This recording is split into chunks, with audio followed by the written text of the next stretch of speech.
The Quintessential Persona by Leanna Smith. I wake up to my alarm. I follow my schedule. Every situation is flawless, no mistakes. Each outcome is planned, no deviations. Every result is perfect. Mistakes are for the weak.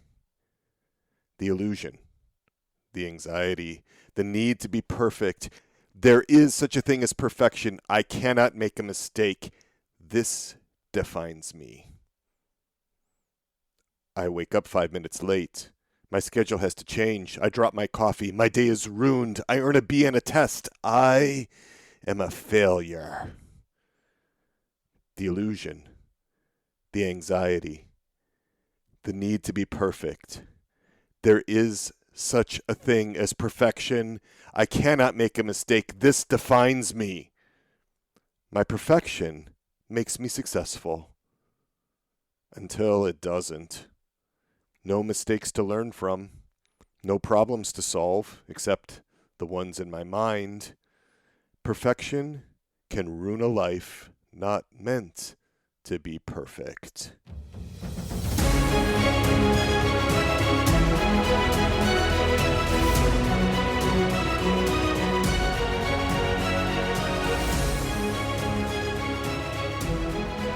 You and I are together in this great adventure, this podcast, Interior Integration for Catholics. We are journeying together. I am honored to be able to spend this time with you. I am Dr. Peter Malinowski, clinical psychologist, passionate Catholic, and together, you and I, we are taking on the tough topics that matter to you, the ones that are near and dear to your heart, the ones that keep you awake at night. Here on this podcast, we bring the best of psychology and human formation, and we harmonize it with the perennial truths of the Catholic faith. Interior Integration for Catholics is part of our broader outreach, Souls and Hearts, where we bring the best of psychology grounded in a Catholic worldview to you and the rest of the English-speaking world through our website, soulsandhearts.com. Now, let's get into answering these questions: the who, the what, the where, the when, the why, and the how of perfectionism. This is episode 85 of Interior Integration for Catholics. It's released on November 1st, 2021, All Saints Day, and it's called Perfectionism: Who, What, Where, When, Why, and How. Now, so many times, topics like perfectionism, there's no depth. We're not getting to primary causes. We're not getting to first causes, and that's what I want to bring to you. That's what I'm passionate about. Not just dealing with things at a symptom level, but going deep. So let's talk about perfectionism. Now, this is a major problem for so many Catholics. And if you haven't struggled with perfectionism yourself, you probably know several people who have. It's not just a major problem for us, though. It's a major problem across the English-speaking world. Thomas Kern and Andrew Hill in 2019, in a Psychological Bulletin article entitled "Perfectionism is Increasing Over Time, a Meta-Analysis of Birth Cohort Differences from 1989 to 2016, they reviewed dozens of studies from this 27-year time span. All of these studies use the same instrument, the multidimensional perfectionism scale by Hewitt and Flett. They had 164 study samples with more than 40,000 college students in the U.S., Canada, and Great Britain, all again between 1989 and 2016. So they could look across more than a generation, right? And what they found is that the scores that these college students were recording on this instrument, which stayed the same during that 27 years, were going up. The scores for socially prescribed perfectionism, or perceiving that others have excessive expectations of me, those increased by 33%. One generation, 33% increase in socially prescribed perfectionism, or perceiving that others have excessive expectations. Up 16% were other-oriented expectations. That is, my putting unrealistic expectations on others. And self-oriented perfectionism, that's my desire to be perfect, up 10%. Today, we're going to get into the who of perfectionism, the what of perfectionism, the where, the when, the why, and the how. The who of perfectionism. We're going to talk about this in terms of parts. We're going to talk about it in terms of those little inner personalities that we have from an IFS perspective, as we do in this podcast. The what of perfectionism? What is perfectionism? What are the different kinds of perfectionism? And what are the different themes within perfectionism? We're going to get into all of that. Where does perfectionism come from within us? When does perfectionism get activated? Why does perfectionism start, and how does it keep going? How do we overcome perfectionism? How do we resolve it? We don't want just a descriptive diagnosis, right? Something that just kind of tells us what's going on. We want a proscriptive conceptualization that gives a direction for healing. We want something that can resolve the perfectionism by getting to its roots. We don't want to just stay at the symptom level. We don't want to just manage symptoms. Also, and this is so common with Catholics, we don't want to just, sort of dismiss it and spiritually bypass by saying, oh, this perfectionism is just my cross. That's nonsense. Father Jacques Philippe, on page 75 of his excellent book, Searching for and Maintaining Peace, says, quote, perfectionism has little to do with sanctity, period, end quote. Perfectionism has little to do with sanctity. I 100% believe that. There are distortions of sanctity that happen in the parts of those of us that have struggled with perfectionism. There are real crosses that God gives us, yes, but those crosses fit well. They are custom made for us. The crosses we impose upon ourselves, like perfectionism, do not fit well. All right, so those of you that have been with the podcast for a while know how much I emphasize good definitions. We're going to start with the what. What is perfectionism? You know that I want precise definitions when we go into a deep dive on these difficult topics together. And I think it's ironic that there's a lot of unclear, sloppy, imperfect, imprecise thinking about perfectionism by perfectionistic parts of us, right? I want to shine a bright, clear light on what's going on with perfectionism. So let's go to some definitions. I'm going to start with one by Brené Brown that I think is really good. This comes from her book, The Gifts of Imperfection. And Brené Brown tells us, quote, perfectionism is a self-destructive and addictive belief system that fuels the primary thought, if I look perfect, live perfectly, and do everything perfectly, I can avoid or minimize painful feelings or shame, judgment, and blame. Perfectionism, self-destructive, addictive belief system, and it's all about this fantasy that if I achieve perfection, if I finally make it to that state of perfection, I can avoid or minimize painful feelings of shame, I can avoid judgment, I can avoid blame. But that is as unrealistic as the hamster on that little wheel in his cage being able to run a marathon. It's not going to happen. That wheel just spins. The hamster never gets any closer to his goal because perfection is not a realistic goal that we can achieve. The Carmelite author Mark Foley, he was the editor of Story of a Soul, the study edition, kind of takes a deep look at St. Teresa of Lisieux's work. He said, quote, there is an unhealthy striving for perfection, which psychologists call perfectionism. Perfectionism is the state of being driven to achieve a standard of perfection in an area of life that is fueled either by the fear of failure or the need for approval. This unhealthy striving is not the type of perfection to which God calls us. End quote. All right, so I can hear some objections coming up from some of your parts. I can hear some perfectionistic parts of you that might like to challenge me on this. You might have perfectionistic parts that could say something to me like, so, Dr. Peter, Mr. Catholic psychologists, and we know that psychologists are sort of questionable to begin with anyway, But Mr. Catholic psychologist, you say you're Catholic, fine. You want us to have low standards, huh?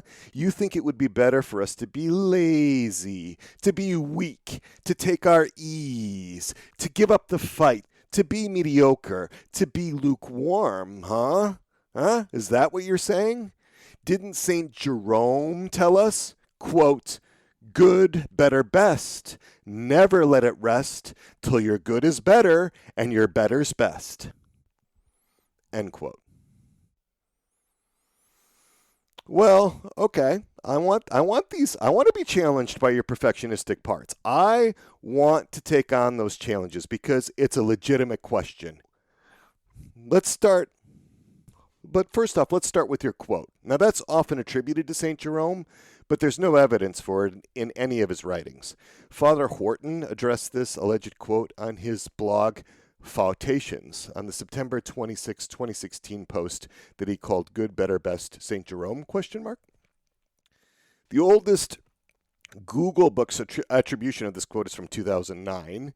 So that's not very old. The 1904 Dictionary of Modern Proverbs has it. The 1897 Christian Work Illustrated Family Newspaper is the earliest recorded publication of that quote.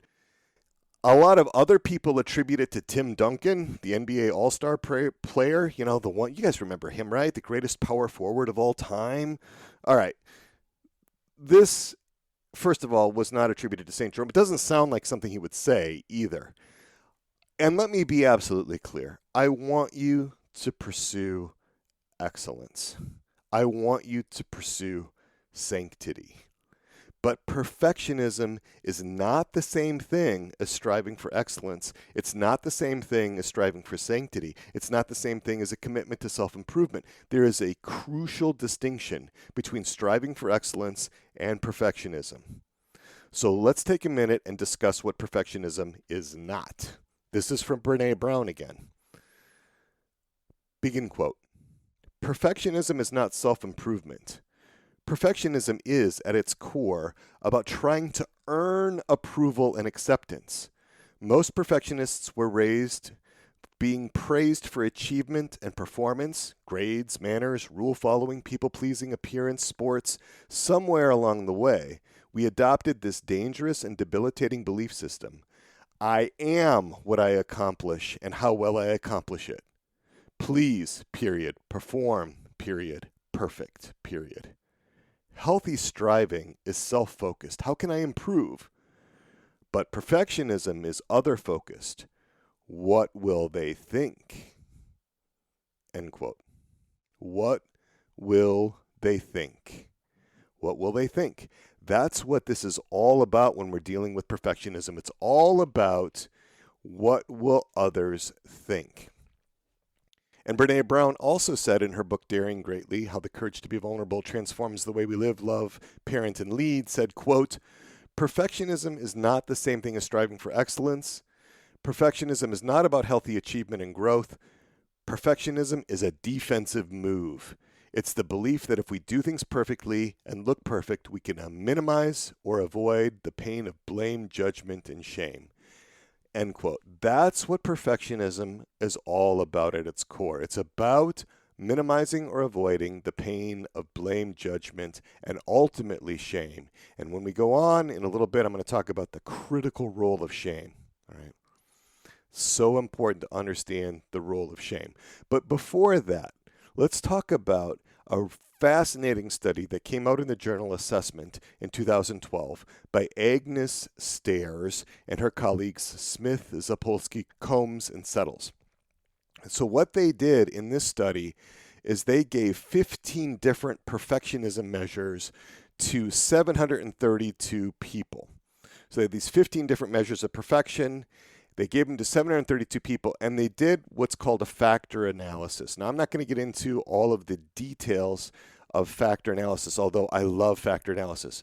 I could have had my PhD in applied quantitative psychology. I'm a quant guy, love these kinds of studies because what factor analysis does is it helps to identify the underlying conceptual structure, the underlying structure of a concept. It helps us to figure out what kind of components exist within a concept. Okay, so in this case, the concept of is perfectionism, and we're going to look at what are the components that make up perfectionism. And when they did this factor analytics study covering these 15 perfection measures, they looked at where different items loaded on different factors. They found 9 different personality characteristics associated with perfectionism. Number 1, need for order. Number 2, the need for satisfaction of a job well done. Number 3, details and checking. Number 4, perfectionism toward others. Number 5, high personal standards. Number 6, black and white thinking about tasks. Number 7, perceived pressure from others. Number 8, dissatisfaction with personal performance. And number 9, reactivity to mistakes. Let's take a look at some of the items from these 15 different measures of perfectionism that loaded on these different factors. So on order, we saw items load on that factor that were things like, I like things to be neat. Things should always be put away in their place. I like to be orderly in the way I do things. So this order component is prominent within perfectionism for some people, right? Second one, satisfaction of a job well done. Items like, I feel satisfied with my work after I do something well. I get excited when I do a good job. I feel great satisfaction when I have perfected something. Oh, this deep sense of satisfaction for a job well done. I've got to get to the point where I know it's well done. Third one, details and checking. You get items like, I often check my work carefully to make sure there are no mistakes. Or it takes me a long time to do something because I check my work many times, right? So some of us are familiar with this checking behavior, right? These details, focus on the details, making sure there's nothing out of place, nothing wrong. Fourth one, perfectionism towards others. Items like, I have high standards for the people who are important to me. I expect a lot from my friends. I expect others to excel at whatever they do, right? So this is an outwardly oriented demand for perfection. Next one, number 5, black and white thinking about tasks and activities. All right, so here's where we get to sort of all or nothing thinking. And it's items like, I will not do something if I cannot do it perfectly. There's no point in doing something if I cannot do it perfectly. There's another one. So you see there's all this behavioral inhibition because I might not be able to do it perfectly. So there's this black and white thinking. So number 7, perceived pressure from others. This is where we sort of reverse the previous one, and now others are placing pressure on us to be perfect. So it's things like, people expect high levels of performance from me. People expect me to be perfect. And I often feel that people make excessive demands on me. Number 8 is the dissatisfaction with personal performance. And that one's more like this. It feels like my best is never good enough. I often don't live up to my own standards. I rarely feel that what I have done is good enough. And then finally, the last one is reactivity to mistakes. This accesses how we feel about having made mistakes. And items that loaded on this factor were things like, when I make a mistake, I feel really bad. Or if one thing goes wrong, I feel I cannot do anything right. Or I feel like a complete failure if I do not do something perfectly. Right, so you can see there are different dimensions to perfectionism. Right? Now, there are a number of places on the internet where you can find like the signs of being a perfectionist.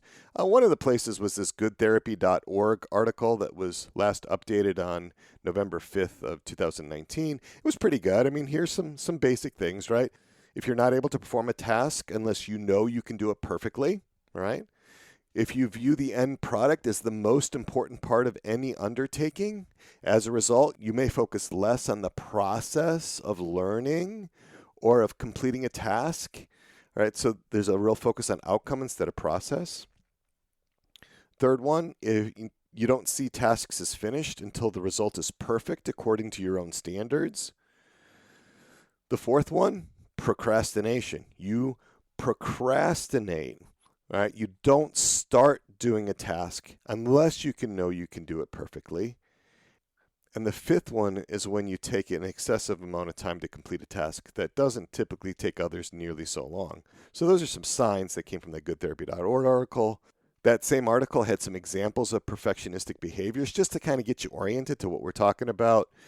Spending 30 minutes writing and rewriting a 2-sentence email. Okay. Yeah. Believing that missing 2 points on a test is a sign of failure.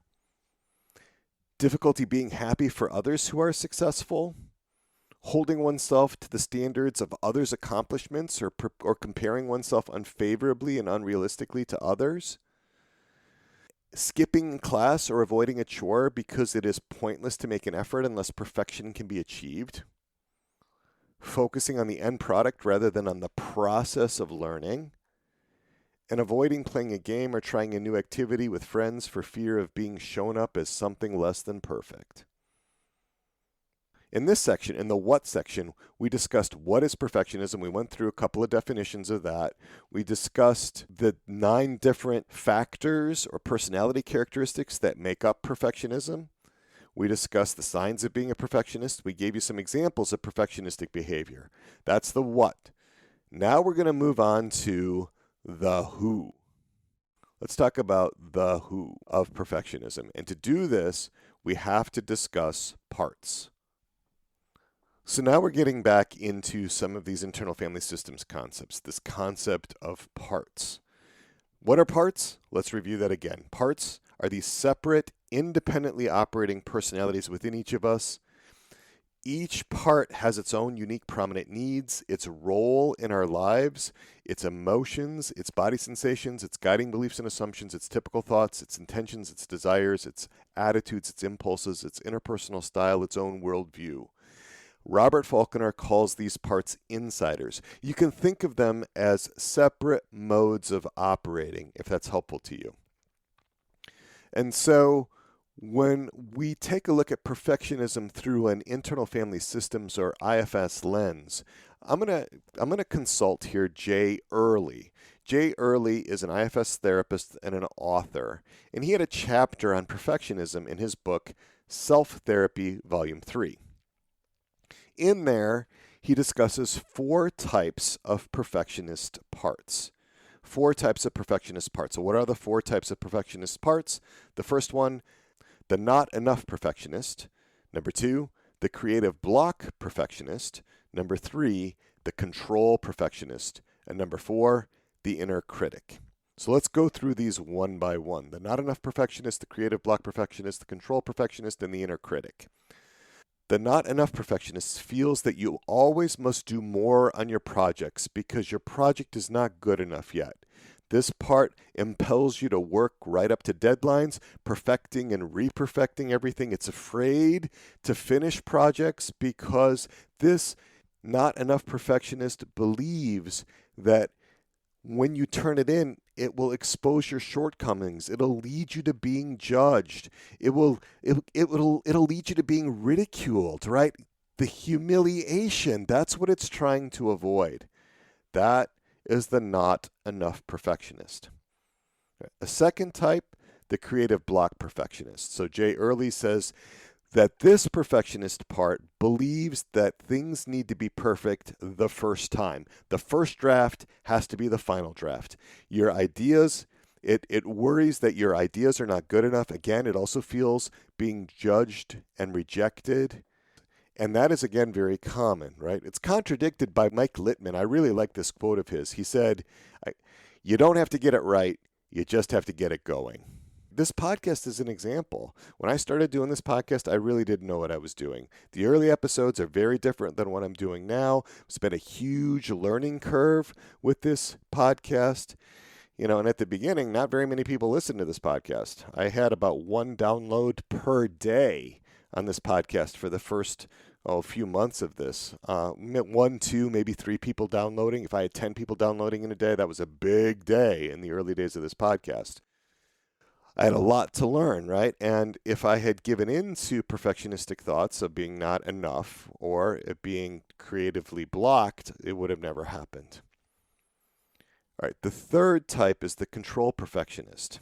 And this perfectionist believes, according to Jay Early, that the world must be perfectly in control and in order for things to be okay. This part believes I must always do the right thing, I must always make the right choice, and there's this huge emphasis on control, rigid control over behavior that saps your vitality and it obliterates the possibility of spontaneity. This part really needs predictability to feel safe.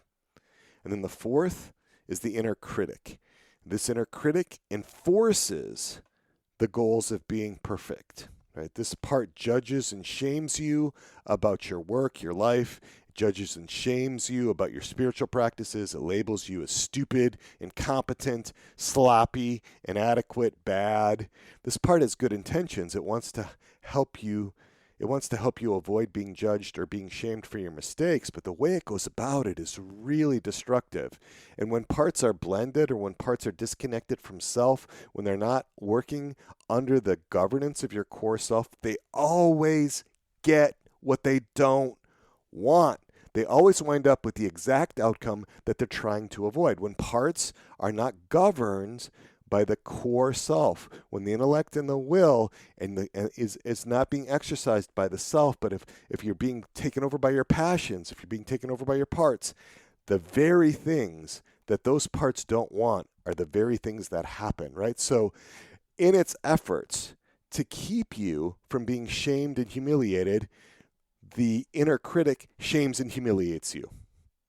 There's an irony there that is lost on those parts of us, the inner critic. Jay Earley goes on in his book Freedom from Your Inner Critic to identify 7 different types of inner critics. Okay, so an inner critic is one of the parts that's active in perfectionism, and there's 7 types of inner critics. And those are the perfectionist, the guilt tripper, the underminer, the destroyer, the molder, and the taskmaster, and the inner controller. So let's go through these, right? Perfectionist, guilt tripper, underminer, destroyer, molder, and taskmaster, and inner controller. This perfectionistic critic tries to get you to do things perfectly. It sets high standards for the things that you produce. It has difficulty saying that anything is complete and letting it go out to be evaluated by anybody else. It tries to make sure that you fit in, wants to make sure that you're not rejected, that you're not judged, that you're not found wanting. And its expectations probably reflect those of people who have been important to you in the past, people who you needed to engage, people that you needed to be in relationship with in the past. That's the perfectionistic inner critic. The guilt tripper. Now, this critic is stuck in the past. It's unable to forgive you for the wrongs you have done or the people that you have hurt. It's concerned about relationships. It holds you to very high standards of behavior prescribed to you by your community, by your culture, your family, by your faith. It tries to protect you from repeating past mistakes by making sure you never forget. By making sure you never forget.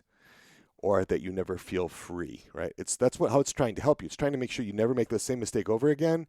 But in doing so, it constantly burdens you with the experience of the original mistake. And so it brings about what it doesn't want. The third one is the underminer. Right? This critic tries to undermine your self-confidence and your self-esteem, and its positive intention is so that you won't take risks and you won't fail, because failure is seen as devastating. It makes direct attacks on your self-worth so that you'll stay small, so that you won't take chances, so that you'll be more like a wallflower, so that you don't put yourself out there where you could be hurt, you could be rejected, you could be judged, right? And it's motivated by this belief that if you become too big or too visible, that you won't be able to tolerate the resulting judgment or failure. So it condemns you from the beginning. And so it undermines your self-confidence and cuts you down so that other people won't undermine your confidence and cut you down. But again, the result is the same. It got what it didn't want. The fourth one, the destroyer. This type of critic makes pervasive attacks on your fundamental self-worth, on your ontological being, right? It shames you. This is where that shame comes in. It makes you feel inherently flawed, not entitled to basic respect, to basic dignity. This is the most debilitating of the critics. And again, this comes from early life deprivations, comes from trauma, often complex trauma, and it's motivated by a belief that it's safer not to exist. Right? So in order to protect you from being violated by others, of having your self-worth undermined, of having your self-worth destroyed by others, it's going to destroy your self-worth. Again, you see parts bringing about exactly what they don't want. The fifth one, the molder. Now, this critic tries to get you to fit into a certain mold, and that's based on standards held by your family or by your culture or by your society or by what that part believes the church expects or that God expects from you. It wants you to be liked and admired. It wants you to be included. It wants to protect you from being abandoned, shamed. It wants to protect you from being rejected. But the molder fears that other parts in you, like the rebel or the free spirit, if you went with those, if you got sort of spontaneous, those parts would act out in ways that are unacceptable to others. So it keeps you from being in touch with all other parts of you. It keeps you very conforming to the mold that it imagines other people have for you. And in that sense, compromises your sense of integrity, of who you really are. The sixth one is the taskmaster. This critic wants you to be able to work really hard, wants you to be successful. And it's really working hard to keep you from being mediocre or being lazy or being judged a failure. It believes that you will become those things if it doesn't push you, if it doesn't force you into better levels of performance, if it doesn't keep you going, right? And it's pushing often, paradoxically, activates a procrastinator or a rebel that fights against the harsh dictates of the taskmaster. It evokes internal conflict and polarizations within the system in which it's operating. And then the seventh one, the inner controller. All right, this one tries to control your impulses to eat, drink, sexual impulses, to shop, whatever the impulses are, right? It's polarized, usually with an indulgent part, right? Often, this is what the dynamic that goes on in addictions, right? It doesn't want this indulgent part to get out of control, and it fears that it could get out of control at any moment. So it tends to be, this controller tends to be harsh, it tends to be shaming, and this effort to protect you from destructive, addictive behaviors. It's motivated to try to make you a good person who is accepted and who functions well in society. Right? So these are the 7 types of inner critics that Jay Early discusses, and you can find a lot of his work on his website, personal-growth-programs.com. And he's also written a number of books, which are among the best books if you want to understand IFS grounded in a secular anthropology, in terms of working on your own, kind of the self-therapy series. All right, I want to break this down, and I'm going to speak specifically about serious Catholics. All right, so I'm going to be focusing on this very narrow population. Remember in the last episode, I talked about how this whole podcast is targeted to 3,700 Catholics. Okay, so this is the 3,700 Catholics that I'm talking to right now. All right.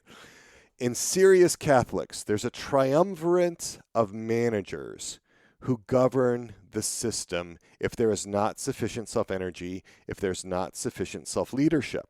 All right. If our core self is not governing the passions, if the core self doesn't have, the sort of main access to the intellect and the will, this is what happens when we could be functioning fairly well, right? We look good on the outside, but actually we're not being what IFS would say self-led, what I would say would be more like naturally recollected. So this triumvirate of managers, let's actually get into that a little bit. Triumvirum, right? That's the genitive plural of tres viri, which means in Latin 3 men, right? Tres, 3. Viri is the plural of vir, which is man. 3 men. And a triumvirate is a group of 3 men that hold power. So, for example, the first triumvirate in ancient Rome was this unofficial coalition of Julius Caesar, Pompey, and Crassus in 60 BC. Second triumvirate, some of you history buffs would know, would be the coalition formed in 43 BC between Antony, Lepidus, and Octavian, right? And the triumvirate is these 3 roles. It may or may not be 3 parts, but it's 3 roles taken on by parts. And the 3 roles, which often correspond to 3 parts, are the standard bearer, the primary manager, and the inner critic. Again, remember, I'm talking about Catholics here, Catholics who take the faith seriously. Also, remember, my assumption is that most people are blended most of the time. In fact, almost all people are blended almost all of the time. I think it's relatively rare for somebody to be really recollected at a natural level to be really what IFS would say self-led. And most of the time with reasonably well-functioning people, that blend is with managers. Now remember, managers are the parts of us who run our systems in such a way as to proactively minimize our exiles being activated and breaking through. Managers handle the day-to-day activities, and many of these managers are very, very competent. They're very good at what they do. They're very efficient. They're very effective. They work strategically. They use forethought. They use planning to take control of relationships, to take control of situations, to minimize the likelihood of us being hurt. They work really hard to keep us safe. They control, they strive, they plan, they engage in caretaking, judging. They can also be kind of pessimistic and self-critical and very demanding, and that's what we're going to see with perfectionism. So the three major roles that we see in perfectionism: the standard bearer, the primary manager, and the internal critic.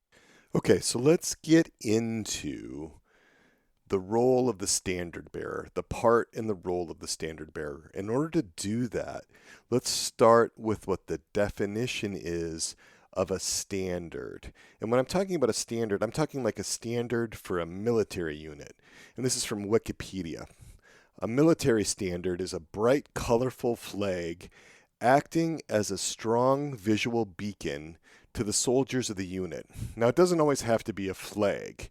For example, the standard for a Roman legion was their aquila, their eagle. The standard of the Roman legion, the eagle, had a quasi-religious importance to the Roman soldier. It went far beyond merely being a symbol of his legion. And to lose a standard for a Roman legion, that was extremely grave. The Roman military went to great lengths both to protect their eagles and to recover their eagles if they were ever lost. Right now, when we look at these standards that the standard bearer holds, is the standard a deep and loving relationship with God? Nope, it's not. Is the standard the close, intimate relationship with Mother Mary? No, not exactly. The standard that the standard bearer carries aloft can vary, but it's the unwritten list of rules and expectations that the standard bearer has come up with by his or her own limited vision. Whatever those expectations are, whatever those rules are, whatever those guidelines, they're not really guidelines, they're stronger than guidelines, they're really rules and expectations. And those standards are the code of conduct that the standard bearer wishes to impose on all the parts. And those standards can be quite unreasonable, especially in extreme cases of perfectionism, especially in scrupulosity. Now, that standard also needs to be interpreted, and other parts are not deemed capable of deciphering the standard. Oh, no, no, no, no. No. Who needs to decipher and interpret the standard? That's right.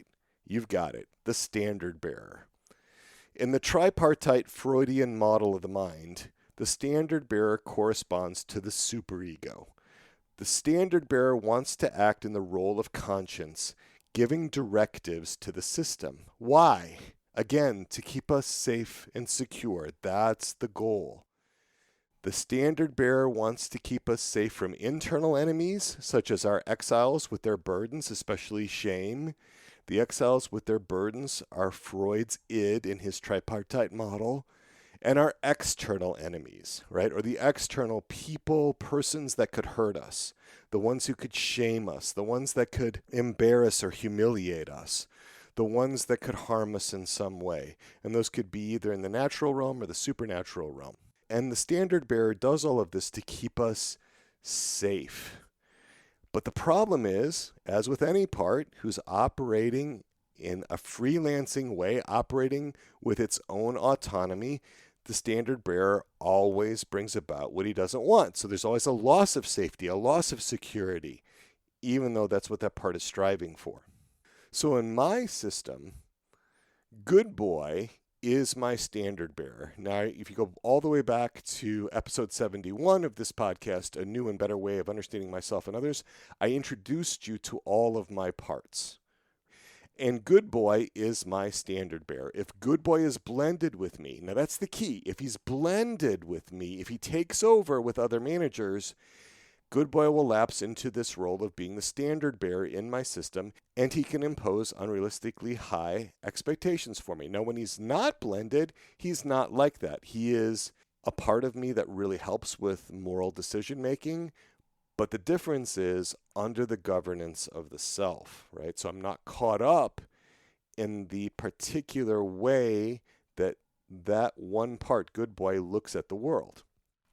That's the first of the three manager parts that blend with serious Catholics. Right? The second one is the primary manager. This is a part that blends and is in charge almost all the time in fairly well-adjusted people. When there seems to be a consistent single, quote, personality, end quote, you are usually seeing what I call the primary manager part. And this part can have a lot of self-energy, and it can only blend to a certain degree, not necessarily all the way. But nevertheless, when it's blended, it may believe that it is essentially the self and that it needs to function in the role of the self. And this is because the primary manager doesn't trust the self. That could be it. A lot of times people have never really been in self. That's actually, I think, the most common state of affairs for us in our fallen human condition. Or it can forget that the self is capable of governing the system effectively and in fact is the one within us who's really most suited for that role. Or it can get caught up when exiles are activated and react. In my system, collaborator, formerly the competent one, is my primary manager. And again, I talked a lot about collaborator in episode 71. All right, so the third part of the triumvirate, remember we've got the standard bearer, we've got the primary manager, and the third one in the triumvirate, when there's perfectionism, is the inner critic. The inner critic. And remember, those inner critics, they're all about evaluating how we're doing. They're all about performance. I used to have an inner critic part. Now I call that part of me the evaluator. And what happens in my system, and I think this is fairly common, is that the standard bearer is insulated against the unreasonableness of the demands. The standard bearer isn't the one that actually has to execute against those demands, right? That's the job of the primary manager. And the standard bearer also isn't the one that has to get his hands dirty with evaluating, right? That's the job of the inner critic. That allows the standard bearer to remain in an ivory tower, to remain disconnected from the real world implications, the real psychological and emotional implications of the unrealistically hard standards that he or she can impose on the system. And so that lack of perspective is something that is characteristic of blended standard bearer parts. They just don't see how much harm that causes to other parts in the system, particularly the primary manager, and also all the exiles who, because of the perfectionistic standard bearers' impulses to suppress and repress and deny them from any kind of expression, they go with their needs not being met. Right? So in this role of inner critic, right, the part that has that inner critic role is going to be the one that rides the primary manager. Now, in some systems, the primary manager and the inner critic are the same part. Those two roles can be combined in the same part. So there's a part that actually has a lot of conflict about how well it's doing in its role of governing the system, of replacing the self, because that never, ever works. So my internal critic, my inner critic, I grew up in Wisconsin, and I remember being a little kid, and there are a lot of farms in Wisconsin, a lot of dairy farms, and we would ride around in the back roads, and I would take a look at all these farms. I didn't grow up on a farm, but I would look at these farms, and that internal critic would say, if I ever had a farm, I would keep it much neater and much tidier than these farmers are keeping their farms. I mean, look at this. The barn's unpainted. There's old implements left in the yard. Very untidy, very unseemly. All right, it's very critical. I remember myself being very critical of these farmers back when I was riding around as a kid. Now, I have a farm. I have a farm now, and I have radically different views. I never painted my barn. My barn goes unpainted. There's stuff, implements out in my yard. And so I have an entirely different perspective, right, on how things ought to be done. I understand at a much deeper level why things are like they are on the farm. There's so many things that need to be done that take priority. So this is from my parts. I just want to give you some quotes from my parts. And I'm going to riff off a little bit of episode 71. But my standard bearer, which is my good boy part, that part says that when I'm blended, this is my good boy part, when I'm blended and have taken over the self, I set the standards. I speak for God when I'm in that position. I'm in the role of the standard bearer. That's the good boy part. And my evaluator part, which is my inner critic, right? When I'm blended, I shield good boy from the unreasonableness of his demands. I goad collaborator. I press him on for ever better performance. So that's what happens when my evaluator part is blended. Takes on the role of that inner critic when he's blended with me. When he's not blended, there's not a problem there. My collaborator part, formerly my competent part, that's my primary manager, he says this: I am the workhorse. I execute. I try to make it all happen. Right? And in Freud's tripartite model, the primary manager serves kind of like in the role of the ego, right? Trying to navigate the demands of reality on the one hand and of the standard bearer on the other hand. I also have my rebellious part, my rebel, right, who now is my challenger part. And when I get overworked because I'm getting all perfectionistic because these three parts have blended and they've taken over and they're pushing and pushing and pushing, my rebel part says, I'm a firefighter. I get angry. I rebel against the triumvirate of managers. And then it's YouTube time, right? Then I shut down. This part can take over. It impels me not to do any more work, but to veg out in front of YouTube, right? So that's what can happen when the firefighters rebel, right? Or you can have different kinds of rebellion. You can have shutting down. You can have all kinds of reactions because usually the firefighters and the exiles don't rally to the standard bearer's standards. They just don't rally to that standard, right? So there's this polarization between the managers, between the triumvirate of governing managers when they're blended, and the rest of the system, especially firefighters and exiles, right? So this backlash when exiles jailbreak and they want to take over because they know their needs are not going to be met in the way that the triumvirate is operating, or when firefighters react, right? Because they sense the exiles are coming up and they're trying to distract from the intensity of the pain and the distress and the anger and the frustration and the sadness and the disappointment and the shame. Well, these polarizations happen. This infighting happens. So let's get into where perfectionism comes from. This is the where. All right, so we've covered the what and the who. And now we're getting into the where. Where does perfectionism come from? And I want to be really clear about this. Perfectionism is a symptom. It's an effect of a deeper issue. Perfectionism is still a problem in and of itself, just like a fever of 106 degrees is a symptom, but it's still a problem in and of itself. It doesn't mean it's not a problem, but perfectionism is a symptom.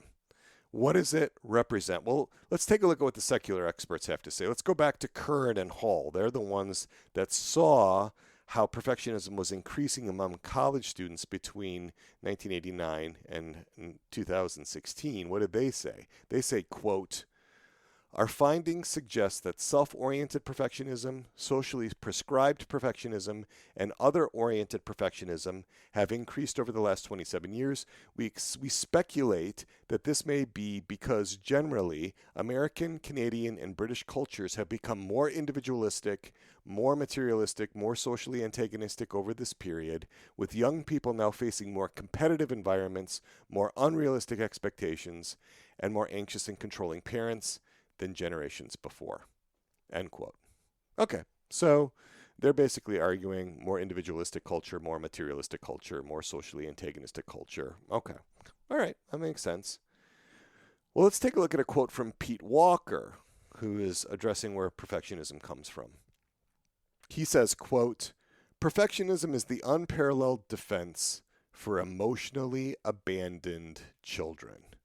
The existential unattainability of perfection saves the child from giving up, unless or until scant success forces him to retreat into the depression of a dissociative disorder or launches him hyperactively into an incipient conduct disorder. Perfectionism also provides a sense of meaning and direction for the powerless and unsupported child. In the guise of self-control, striving to be perfect offers a simulacrum of a sense of control. Self-control is also safer to pursue because abandoning parents typically reserve their severest punishment for children who are vocal about their negligence, end quote.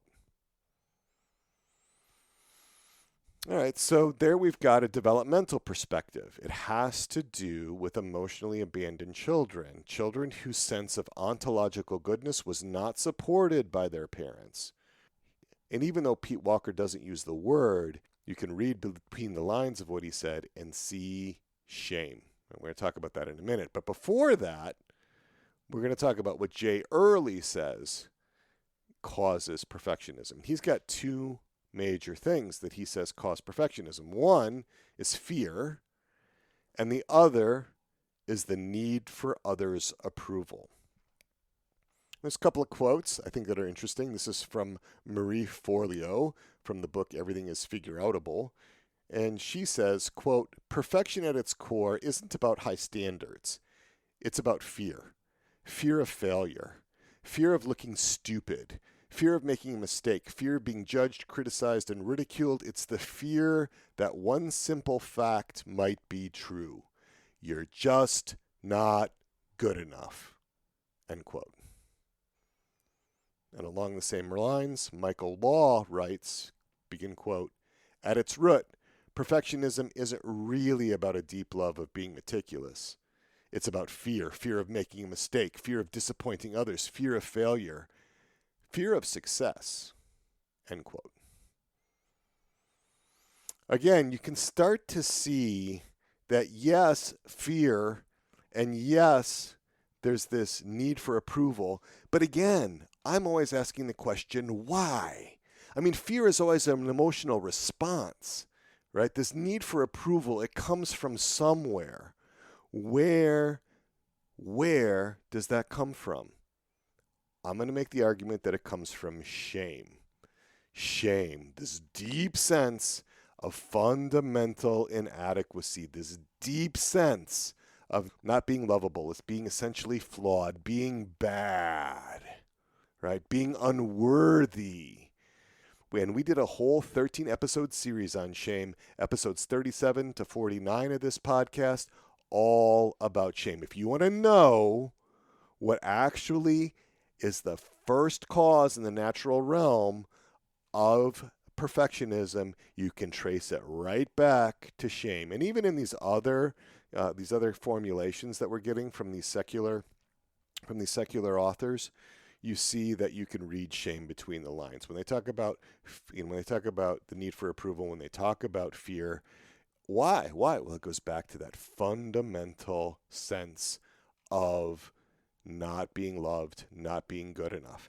And that is all bound up, ladies and gentlemen, that is all bound up in original sin in our fallen human condition, right? Our fallen human condition. And so let's talk a little bit about the when.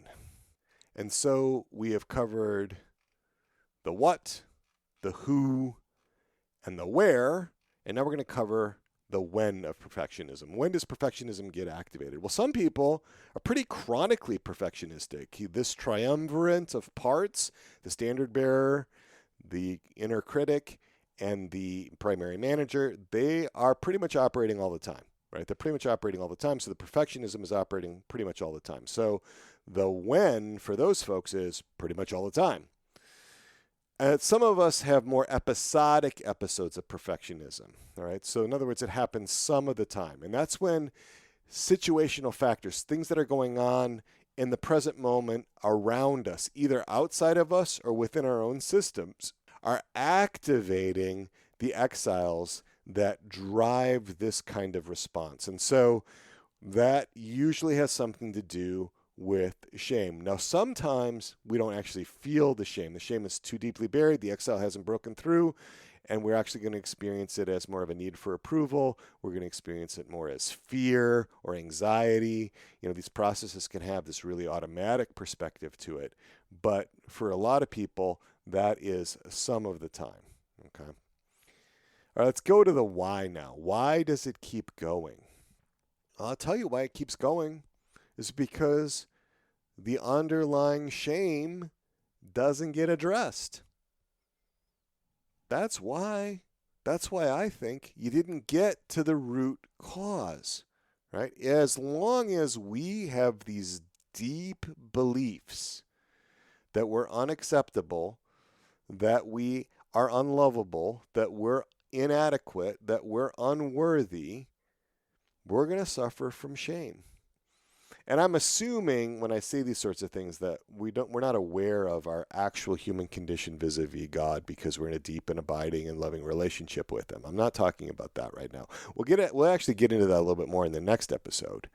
All right, so why? The sense that I'm unacceptable right now, right? I have to engage in a self-improvement program, right? That's what these parts take away from their experiences, right? It's not just taught. Usually, the parents don't say something as direct as, you're unworthy and you are ontologically bad. They usually don't communicate it that way to the child. And a lot of times most of the time, that's not their intention at all, right? But remember, little ones will construe things through the prism, through the lens of the way that they see the world. So there can be a lot of magical thinking in the way that 2-year-olds, 3-year-olds, 18 months olds make sense of their experience, right? Remember what we were talking about, that the potential to become good enough to earn the love that I need, that provides hope in the future, at least in the short run. But in the long run, it's a dead end. It's like that hamster on the wheel. And like we talked about before, it breeds rebellion and acting out. Firefighters likely to get active, right? Perfectionistic parts always get what they don't want. When perfectionism is operative, we always wind up being alienated, isolated, and alone. And there's this quote from Glennon Doyle Melton who says, quote, "We can choose to be perfect and admired or to be real and loved," end quote. I just love that quote, right? We can choose to be perfect and admired or to be real and loved. And Z. Frank has this salty quote, which goes like this, begin quote, "Perfectionism may look good in his shiny shoes, but he's a bit of an asshole and no one invites him to their pool parties," end quote. All right, so we've covered the why. We've gone through the what, the who, the where, the when, and the why. That leaves us the how. How do we overcome perfectionism? So let's take a look at what the standard advice is out there. What's the standard advice for overcoming perfectionism? All right, well, most of it, again, focuses on symptoms, right? Here's a list of 10 recommendations, 10 tips from Oregon Counseling on how to overcome perfectionism. What? Number 1, become more aware of your tendencies towards perfectionism. Number 2, focus on the positives. Okay. Number 3, allow yourself to make mistakes. Number 4, set more reasonable goals. Number 5, learn how to receive criticism. Yeah. Number 6, lower the pressure you put on yourself. Number 7, focus on meaning over perfection. Number 8, try not to procrastinate. Number 9, cut out negative influences. And number 10, go to therapy. All right, here's a few more that Sharon Martin, who is an LCSW in California, she adds these. Practice self-compassion. Adopt a growth mindset. Instead of focusing on outcomes, enjoy the process. Be true to yourself rather than trying to please everyone. Be more assertive with your own needs. And love your imperfect self. And then one more set of these. Tanya Peterson on the website choosingtherapy.com, she says this. These are her tips for perfectionists. Keep track of your thoughts. Practice mindfulness. Focus on your strengths. Stop comparing yourself to others. Find your own meaning and purpose. Rekindle your sense of pleasure and gratitude. Think about your life at age 100 and let yourself experiment. Okay. All right. So these are almost all symptom-based approaches. I look at these as being very superficial. They're not likely to get to the root cause. They sound good, but these kinds of approaches are hard to accomplish because of the perfectionism itself and because of what's driving the perfectionism, right? Thinking about your life at age 100 is not going to overcome a deep sense of ontological badness and being unlovable. It's just not going to do it, right? So I want to get into two major types of approaches that therapies take towards perfectionism, and especially therapies that focus on parts or that focus on the perfectionism as sort of an entity within the self. The first major type of approach towards perfectionism is to treat perfectionism as an enemy, to treat it as an adversary, to treat it as an opponent that needs to be dismissed, that needs to be fought against, that needs to be overcome, or maybe needs to be ignored, right? Maybe needs to be simply driven away outside of consciousness, right? And some examples of these approaches include Byron Brown's approach based on the Diamond approach in his 1999 book, Souls Without Shame. Robert Firestone and his colleagues in their voice therapy approach in the book Conquer Your Inner Critical Voice. You can actually see that word, conquer your inner critical voice. Right, Robert Firestone. Rick Carson in his 1983 book Taming Your Gremlin has got, again, the same kind of approach. How do we suppress? How do we conquer? How do we overcome the perfectionistic elements within ourselves? This is by far the approach that most serious Catholics favor in dealing with perfectionism and scrupulosity. They like that willpower. They like that suppression, right? The domination over the undesirable internal experience, the triumph of the will.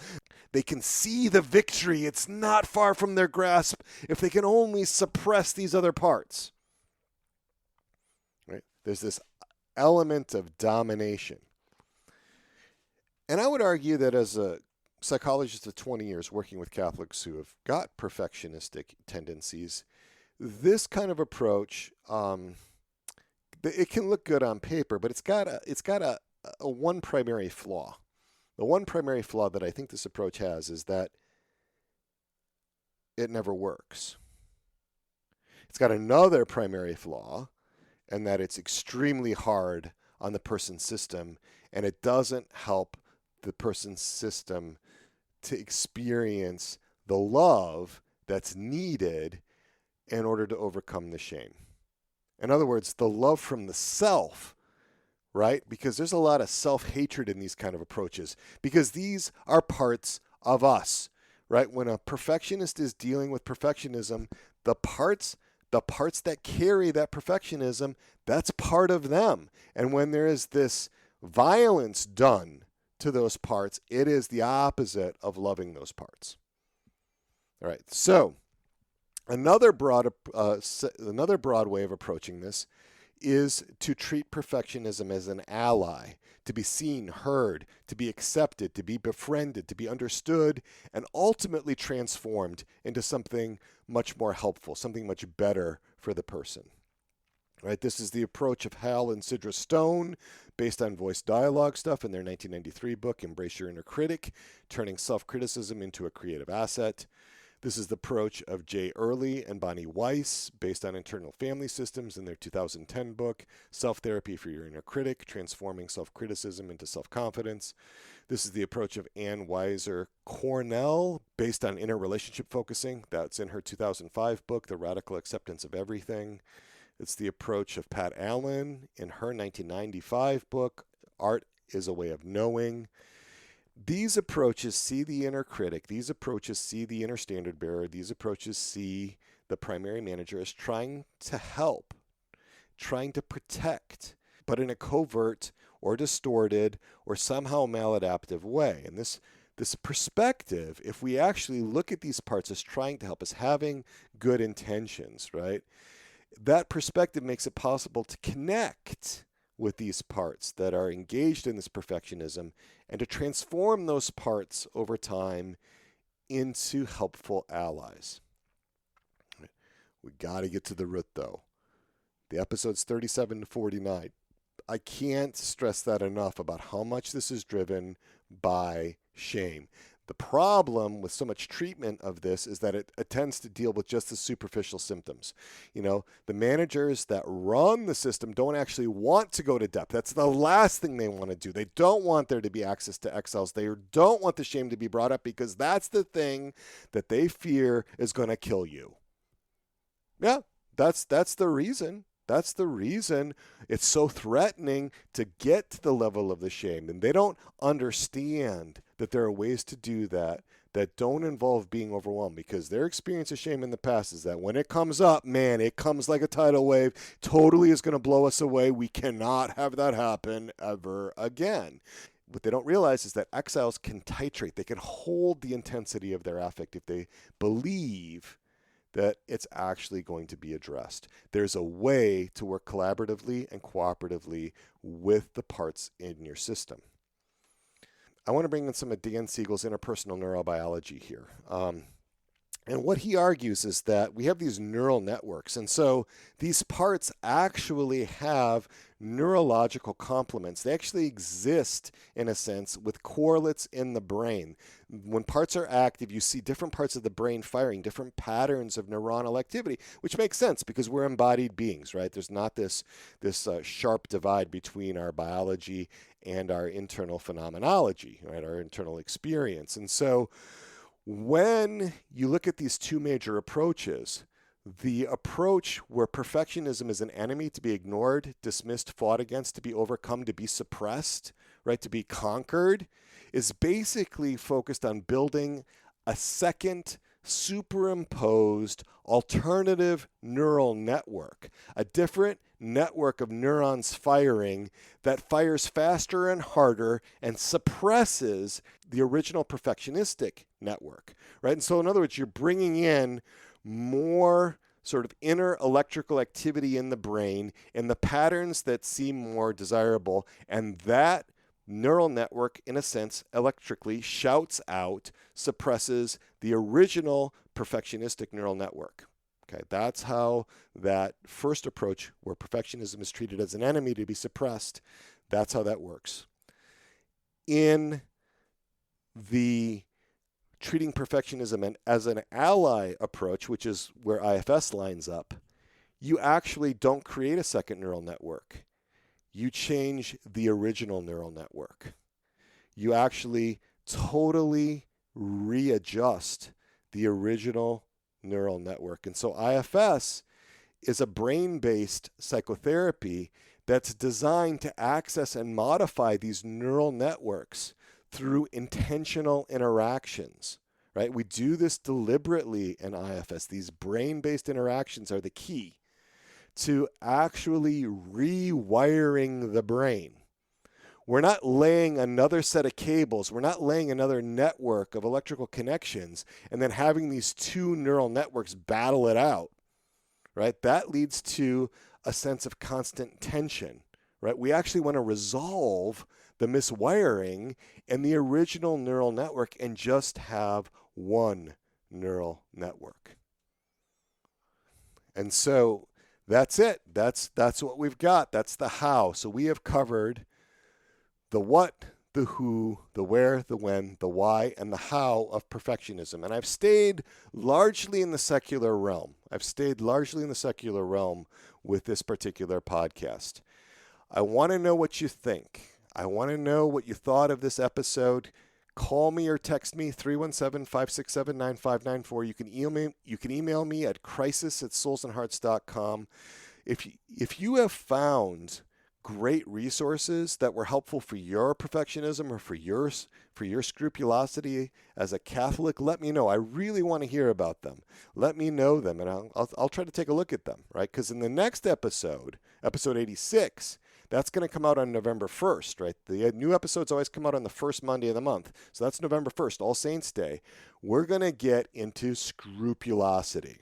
Now, scrupulosity, I have such a different take than almost anybody else in the Catholic world on scrupulosity. Scrupulosity is what happens when perfectionism gets religion. Scrupulosity is what happens when perfectionism gets religion. And there's an element that we have not discussed very much in scrupulosity that is not as evident with perfectionism. There's some differences between scrupulosity and perfectionism. And we are going to get into that. And we're going to get into it specifically and how it plays out for so many Catholics. That's episode 86. The other thing is, I'm going to get into my own battle with scrupulosity. This is something that I was intimately acquainted with. I'm going to talk with you about that. I remember Grandpa Roberts. Grandpa Roberts saying to me, God helps those who help themselves, right? All right, that was one of the sayings that Grandpa Roberts would say. We'll talk about how that factored into scrupulosity. Today, we laid a foundation for understanding perfectionism. Next episode, episode 86, we're going to get much more into scrupulosity, and we're going to get much more into the solutions for scrupulosity and perfectionism grounded in the Catholic anthropology informed by internal family systems. Now, remember, as a listener to the Interior Integration for Catholics podcast, you can call me on my cell phone any Tuesday or Thursday from 4:30 p.m. to 5:30 p.m. Eastern Time. I've set that time aside for you. 8 hours a month I've set aside for you so that you can call me, 317-567-9594. And I ask you to try to keep the calls to 10, maybe 15 minutes so that other people can call. Sometimes it gets pretty busy during those times. You can also always email me at crisis@soulsandhearts.com. Again, if you send me a really long email, I'm going to tell you, call me, right? Because it's hard for me to respond to really long emails. All right. I want to talk with you briefly about the Resilient Catholics community. We have 84 people, 84 of you listeners on the waiting list to join the Resilient Catholics community in December. That's when we're going to reopen the community. Now, I did a pretty long discussion of the Resilient Catholics community in the last episode, episode 84. So you can go back to that if you want to hear more about it.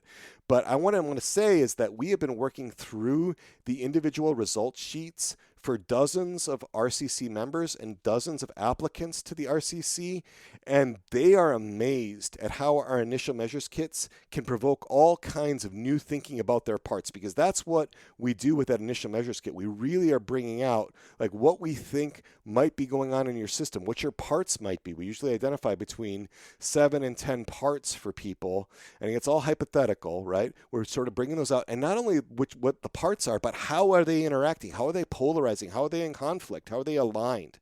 So if you're really interested in internal family systems, you really love this podcast, you really want to be with me and with other Catholics really working on human formation, check out soulsandhearts.com/RCC. That's the landing page for the Resilient Catholics community. We work with Catholic standard bearers, we work with primary managers, we work with inner critics, we work with all kinds of parts in the Resilient Catholics community. It's not therapy, it's human formation. All right, one more thing. Catholic therapists or therapists in training, if you are really interested in internal family systems and you want to be with me and other Catholic therapists working on your own human formation with your colleagues on a pilgrimage together, the interior therapist community is for you. We have a couple more slots open in our last Foundations experiential group for the fall of 2021. Check that out. soulsandhearts.com/ITC. That's the landing page for the interior therapist community. soulsandhearts.com/ITC. We had a really great response to our Foundations experiential groups, to our offerings in the fall. Super excited. We've got 24 already locked in. We have another 5 or 6 that want to be in a group. We're trying to find time, so make sure you get to me as soon as you possibly can. We're going to close down that registration on October 8th. So I want you guys to make sure you can take advantage of that. Okay. Well, this has been a long episode. It's not surprising because it's been such a long time since I connected with you. We've gone to this monthly schedule. I want to let you know how much I appreciate you. You're the reason that I do these podcasts. It's for you, the listeners. I really feel called to give this to you.